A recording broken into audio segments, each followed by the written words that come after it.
Vamos continuar, turma? Inciso 6º agora. Esse inciso 6º de todos, eu acho que é o que mais gerou polêmica jurisprudencial. E detalhe, essa polêmica se arrastou por anos. A gente viveu um verdadeiro caos de insegurança jurídica sem saber o que fazer com esse inciso 6º. Fiquem tranquilos, hoje tá tudo resolvido, mas a prof vai contar para vocês que treta foi essa, tá? Vamos ler o inciso 6º primeiro? E diz lá, compete então à Justiça do Trabalho processar e julgar, inciso 6º, as ações de indenização de dano moral, por dano moral ou patrimonial decorrentes de relação de trabalho. Gente, a redação é tão simples, não dá para acreditar que gerou polêmica, né? Então, ou seja, qualquer ação que postule dano moral ou dano patrimonial decorrente de relação de trabalho é competência da Justiça do Trabalho. Prof, se isso é tão simples, o que gerou confusão? A prof vai contar. O que gerou confusão diz respeito às ações de indenização por acidente de trabalho. Até a emenda constitucional 45 de 2004, havia um entendimento cristalizado na jurisprudência de que as ações de indenização que o empregado viesse a postular por ter sofrido um acidente de trabalho, do qual restar um dano moral ou patrimonial, ou os dois juntos, era de competência da Justiça comum estadual.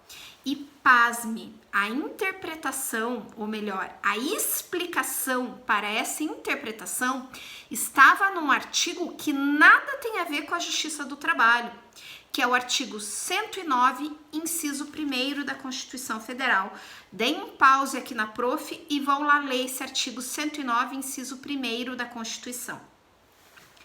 Esse artigo, ele trata da competência da Justiça Federal, nada a ver com a gente, tá?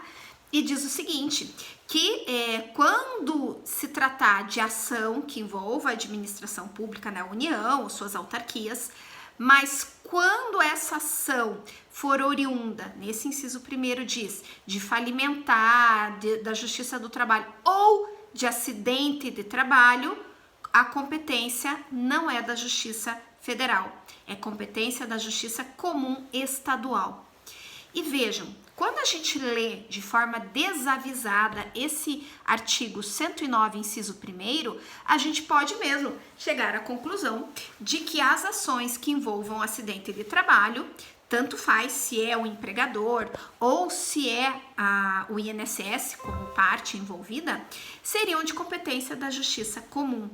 E esse era o entendimento que ficou por décadas e décadas e décadas. Até que no final do anos 2000, aproximadamente, 2001, ou melhor, início do ano 2000, 2001, 2002, 2003, começou a existir um movimento de propositura de as ações de indenização por acidente de trabalho na Justiça do Trabalho com o seguinte argumento.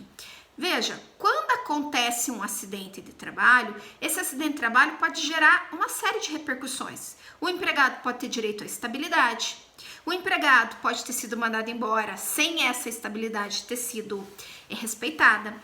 Esse empregado pode ter sofrido danos, pode ter permanecido com uma incapacidade total ou parcial, permanente ou temporária, pode ter sofrido um dano moral, pode ter sofrido um dano estético em razão desse acidente de trabalho.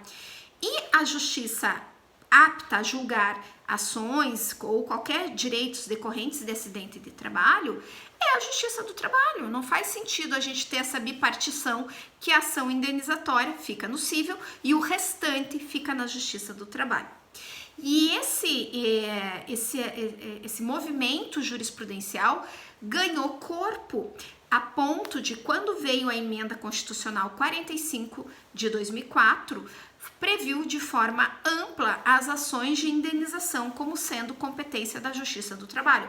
Óbvio, desde que o fato que motive essa ação de indenização seja oriundo de uma relação de trabalho. Então, pode ser um assédio moral, pode ser um assédio sexual, pode ser um acidente de trabalho.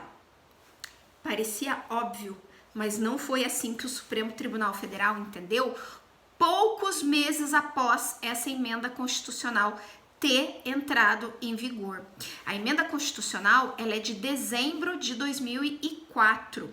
Logo no início do ano, eu acho que foi em março aproximadamente, porque a publicação foi em abril, então acho que foi em março de 2005, ou seja, poucos meses depois da emenda constitucional ter surgido, o Supremo Tribunal Federal, ao julgar um recurso extraordinário que tinha exatamente essa discussão, se a competência para julgar as ações de indenização decorrentes de acidente de trabalho entre patrão e empregado era competência da Justiça Comum ou da Justiça do Trabalho, o Supremo manteve o entendimento de que a competência era da Justiça Comum.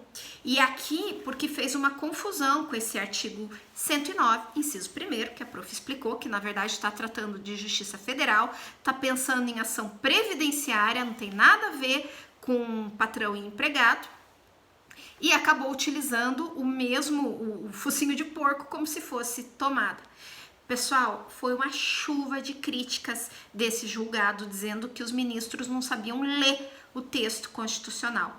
Esse julgado, ele tá no slide 25 e 26 da nossa aula, tá bom? Dá uma olhadinha lá no Classroom. Na sequência, e na sequência eu digo sequência mesmo, tá? 3 meses depois, em junho, o Supremo Tribunal Federal, depois de ter sofrido um monte de crítica dizendo, gente, pelo amor de Deus, não faz sentido você manter a ação de indenização por acidente de trabalho na Justiça Comum. Todo o resto vai ser julgado, se esse trabalhador quer hora extra, se quer estabilidade decorrente do acidente, todo o resto vai ser na Justiça do Trabalho. E a indenização vai ser no cível? Não faz sentido. Então, o Supremo acabou assim reconhecendo reconheceu e trouxe essa competência para a Justiça do Trabalho.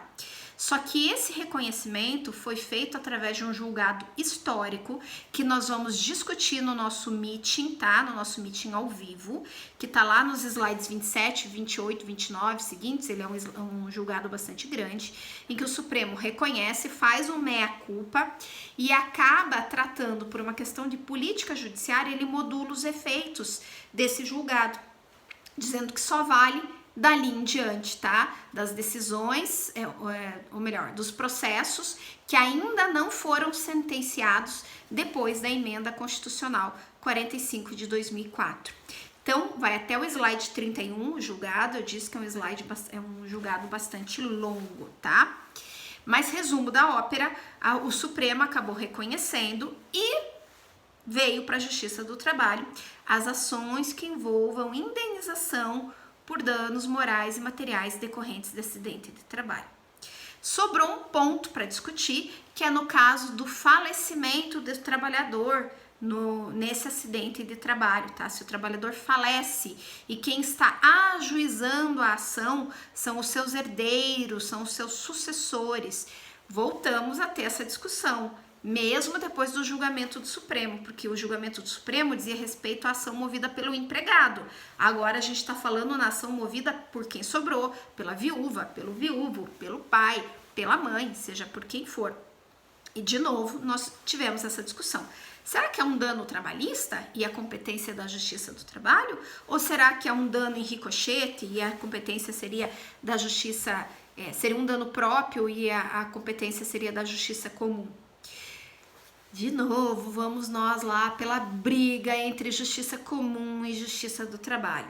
Lá no slide 33, a prof conta de um conflito de competência julgado pelo STJ e que entendeu que a competência seria da Justiça Comum. Na mesma época, no mesmo mês em que o STJ decidiu esse conflito de competência do slide 33 da nossa aula, aconteceu em Brasília um evento jurídico enorme chamado Primeira Jornada de Direito Material e Processual do Trabalho. Primeira Jornada de Direito Material e Processual do Trabalho. E ao final desse evento jurídico, que reuniu centenas de pessoas lá em Brasília, foram editados enunciados doutrinários, que foi assim um resumo de tudo o que aconteceu nessas jornadas de estudo que envolveram juízes do trabalho, Ministério Público, auditores fiscais, advogados trabalhistas. E um desses enunciados dizia exatamente o contrário do que o STJ tinha decidido naquele conflito de competência, dizendo que a competência era sim da Justiça do Trabalho. Tanto faz se o trabalhador está vivo e ele próprio está postulando a ação de indenização, ou se o trabalhador faleceu no acidente de trabalho e quem está postulando são os herdeiros, tá? Depois desse evento, os juízes que estavam todos reunidos em Brasília voltaram para os seus estados e começaram a pôr na prática esse posicionamento. Lá no slide 35, a prof cita um julgado do TRT da 13ª região aplicando esse posicionamento de que a competência seria da Justiça do Trabalho. Dá um pause aqui em mim e vai lá ler o julgado. Gente, o STJ ficou tão chateado com isso, porque ele tinha acabado de julgar um processo importante, um conflito de competência, e dito que a competência era dele.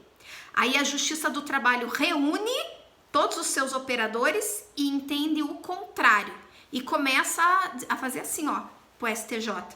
O STJ pegou e editou uma súmula. A súmula 366, dizendo que a competência era deles, compete à Justiça Estadual processar e julgar ação indenizatória proposta por viúva e filhos do empregado falecido em acidente de trabalho. Mas essa súmula, gente, durou um pouco mais que uma gestação. Em 10 meses de vida, ela foi cancelada pelo próprio STJ, porque acabou perdendo aí na queda de braço com a Justiça do Trabalho, de que a ação de indenização por acidente de trabalho veio toda para a Justiça do Trabalho. Tanto faz se a ação está sendo proposta pelo empregado ou pelos seus familiares. E esse resumo atual acabou virando matéria sumulada na própria Justiça do Trabalho, tá? Que é a súmula 392 da Justiça do Trabalho, do Tribunal Superior do Trabalho, que a prof colocou lá no slide 37. Dá um pause em mim e vai ler a súmula 392, tá?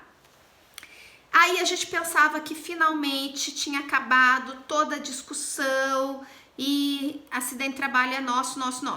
Do ponto de vista de competência material, acabou mesmo, tá? Mas o que a gente passou a discutir é a existência do próprio direito de indenizar, dever de indenizar e o direito de postular no caso de acidente de trabalho com morte, por conta da redação do artigo 223B da CLT, que veio com a reforma trabalhista. Pessoal, apesar da discussão jurídica que teve, me parece que a interpretação mais adequada desse artigo é que, obviamente, ele não limitou única e exclusivamente o trabalhador ser o autor, o titular dessa ação. Se ele faleceu, é a viúva mesmo, ou o viúvo, ou o filho, ou o pai, ou a mãe, aquele que tiver na condição de dependente habilitado, ou de seu sucessor, ou da pessoa que está ali sofrendo o dano decorrente do acidente de trabalho, tá? Então, esse inciso 6º, extremamente tretoso e confuso, tá bom? A gente conversa mais sobre ele no nosso meeting. Beijo, gente!